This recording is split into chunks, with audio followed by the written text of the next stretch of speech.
On the morning of July 24, 1911, an enterprising lecturer-explorer from Yale University set off in a cold drizzle to investigate rumors of ancient Inca ruins in Peru.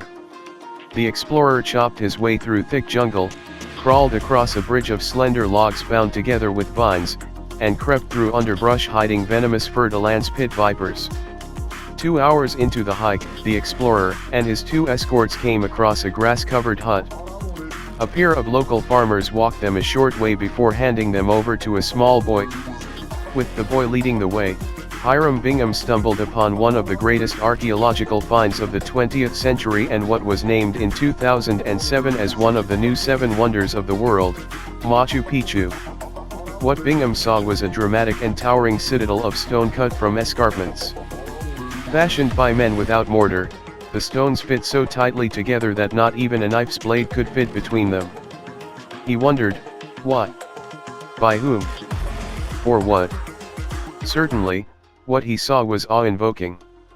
Contemporary Peruvian expert Luis Lumbreras, the former director of Peru's National Institute of Culture, describes a citadel made up of palaces and temples, dwellings, and storehouses, a site fulfilling ceremonial religious functions. Machu Picchu is formed of buildings, plazas, and platforms connected by narrow lanes or paths.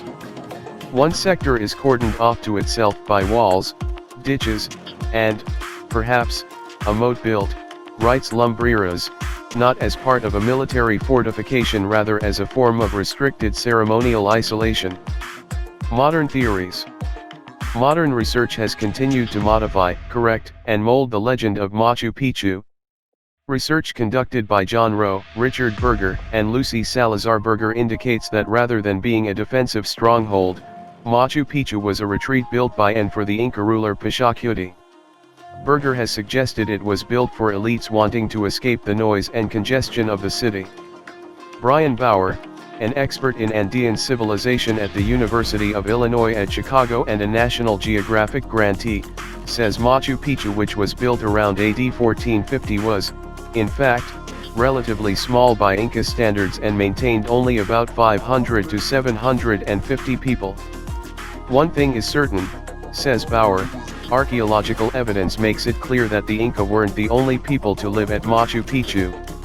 The evidence shows, for instance, varying kinds of head modeling, a practice associated with peoples from coastal regions as well as in some areas of the highlands. Additionally, ceramics crafted by a variety of peoples, even some from as far as Lake Titicaca, have been found at the site. All this suggests that many of the people who lived and died at Machu Picchu may have been from different areas of the empire, Bauer says. As for farming, Machu Picchu's residents likely made use of the grand terraces surrounding it. But experts say these terraces alone couldn't have sustained the estimated population of the day and that farming most likely also took place in the surrounding hills. Dr. Yuan Reinhardt, a National Geographic explorer in residence, has spent years studying ceremonial Inca sites at extreme altitudes.